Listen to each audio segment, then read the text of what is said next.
over the course of 5 years when I've been an online book reviewer, I've had a lot of great opportunities to find some of my new favorite books via the recommendations of other people. I've been more fortunate to have friends in the book community that have learned my reading taste and know what would be good for me. Because of that, I've had a lot of enthusiastic encounters with BookTube friends who will say, you have to read this book, and so I do, and I love it just as much as they do. But I was thinking recently about me and my good BookTube friend Bonnie. I kind of impromptu decided that 2018 was gonna be my year of forcing her to read all my favorite books, just because I'm so passionate about these books that I want her to try them, and I just realized I'm still wearing my ID badge for my job, so taking this off. So far she's given them all 4 or 5 stars, which I'm kind of proud of, but nevertheless it got me thinking about all the people in my life who have come to me and said you have to read this. So today I'm doing a video of all the books that other people have gotten me to read, and this video is a little clickbaited because not all of them are booktubers. Either way, I'm going to link down below all the people who are in this video. So the first book I want to talk about is the Diviners series by Libba Bray, which has been enthusiastically recommended to me by Sarah from Sarah Without an H. Also included on this list should be Night Film by Marisha Pessl, but I haven't read that one yet, so it kind of doesn't fit in with the theme. But I did read this entire series this year and they were so good. Sarah loves this series because she says it's so well written and she loves Libba Bray's writing and all her characters, and I have to agree. It's about 6 teenagers that live in 1920s era New York, and they all have powers and they are fighting evil demon forces that overtake the city, and they all have their own little subplots within the context of the story. It is just a masterfully written series that delves into the history of New York and all the different types of people that were there and the melting pot that it was at the time. Really awesome story and amazing audiobooks, which Sarah also recommended. So overall, A+ experience, and I definitely trust Sarah's reviews. The next book is Daughter of Smoke and Bone by Laini Taylor, which is a trilogy that was heavily recommended to me by Civi from Cookie Addictions. Civi has been a massive fan of Laini Taylor since I've known her and still continues to be today, and she was always a cheerleader for this series, and even when I wasn't loving the series, she always wanted me to keep going and finish it. So I read this because of her, and I have to agree with her that it is a very excellently done series. She's gonna be embarrassed at how bad the synopsis is about to be because it's been a couple years since I've read it. But it's about a young girl that lives in Prague who works with like one foot in the paranormal world. Kind of a fallen angel story, but kind of this fantastical alternate universe where there's like animal human creatures. That's so embarrassingly a bad description. But it's set in Prague, which is so unconventional for any YA book. It has really interesting characters. Civi has done photo shoots based on this book several times, and it always looks so amazing, and I really respect her adoration for this series. So thank you, Civi, for recommending these to me because A+.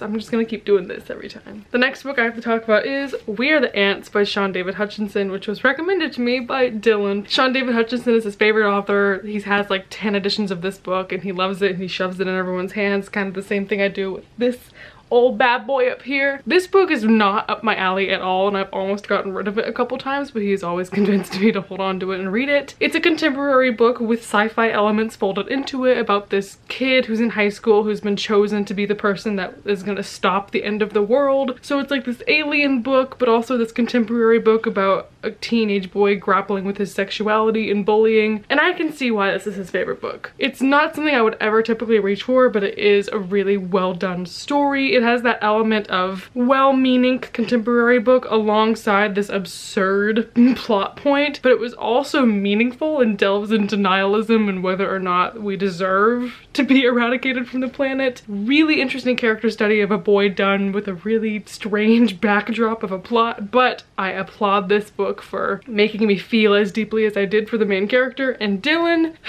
I don't want to boost his ego too much, but it was good. I'll give him that, okay? This next book is Reason Number 1 by Briston Brooks, which was recommended to me by my good friend Savannah. She used to have a booktube channel and doesn't really booktube anymore. If I can find it, I'll link it down below, but I just remember one day I got a message from her saying, hey, my friend wrote a book, I loved it, I think you'll love it. And the reason I want to mention this is because it's so underrated and it's one of my favorite books, and Savannah was the one who recommended it to me because she just knew it was my style of book, and it is. This book is about a gay teenager named Taylor who goes off to college after getting out of a really bad relationship. It's about him finding a new friend group and delving into his feelings and his sexuality.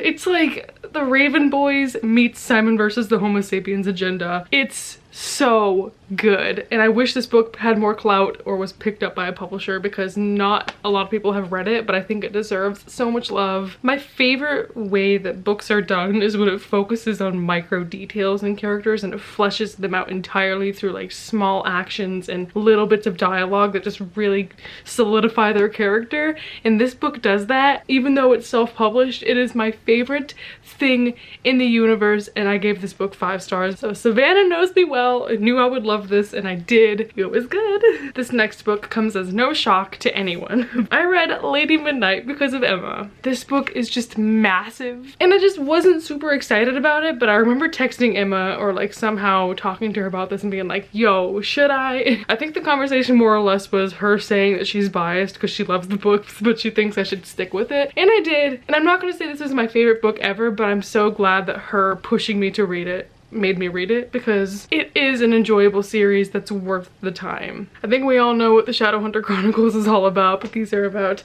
demon fighting teenagers, and this one delves a lot into family and forbidden relationships between best friends, parabatai, whatever you would describe that as. This delves into more of the drama with the fairy court and the different laws that exist after the Mortal Instruments series concludes. And I think this is a really good series because it parallels our world right now. And I also really like Julian's family and all the tidbits of relationships there, not necessarily romantic relationship, but friendships and stuff. But I think this book really carried its weight. The second book especially I think was a lot better too. So thank you, Emma. This next book is a blast to the past. I read The Storied Life of A.J. Fickrey by Gabrielle Zevin because of 2 booktubers, Reagan from Peruse Project, and second, I don't know if you guys remember her, but Lindsay from Lindsay Ray. Back in like 2014, we all went book shopping together and we were going through the aisles, and I remember they both asked me if I'd read this book before, and I said no. And the hubbubaloo that I had not read this book was so massive that I went out and bought it and didn't actually get to it until this year, and I don't know why I waited, because it was as good as they said it was. This is the story of a man who owns a bookstore who has this rare book that he covets. One day that gets stolen. The plot point that puts this book in motion isn't talked about in the synopsis, so I don't know if I should say it, but it just follows the trajectory of this man's life owning this bookstore. The way this plot is crafted is just expert. The characters were so well fleshed out, and you could just connect with them because it's about a bookstore owner. We can relate to him loving literature and all that good jazz. The relationships in this book are cute. It was just such an atmospheric book, and I'm so glad that they recommended this to me. So thank you, Reagan and Lindsay, even though I both doubt you watch my channel. The final book I have to talk about is recommended to me by one of my new friends who does not have a booktube channel. You might have seen this in a recent reading vlog of mine, but I read The Hating Game by Sally Thorne because my new friend Mahana would not stop telling me that this is one of her favorite books of all time. She's probably gonna text me angrily afterward being like, it wasn't the best book of all time. You can come in. She's gonna angrily text me after this and be like, it's not the best book of all time, you're exaggerating what I said. But either way, she wanted me to read this really badly, so I picked it up. Her passion for this book is so justified. I feel almost burnt out talking about this book because it was that good and I've just been raving about it in my most recent vlogs. But long story short, this is an office romance from 2 co-workers who go from hating each other to not hating each other. And the way that this story is done is just everything I ever want in romance. There's a slow burn and there's angst in every chapter, and the characters are soft and beautiful, and it is definitely my type of story. So even though Mahana and I have not been friends for that long, we still love the same types of tropes, and she just knew this is a winner. This is the great romance book that we all deserve. If anyone knows of any books like this, it's everything to me, so I would love to hear about it. Rest assured that there are a lot of books that people have recommended me to read, and I have because of their recommendation. These were just some of my favorites and most lasting memories of people who have been passionately telling me to read them for a long time. That's all that I have to talk about today. If you have read a book because someone has told you to read it 1,000 times and it's a really good book and you should read it today, let me know which book it was and which person recommended it to you. Hope you all are having a wonderful life. My dinner is ready, so I'm gonna go eat that. Oh, speaking of, bye everyone!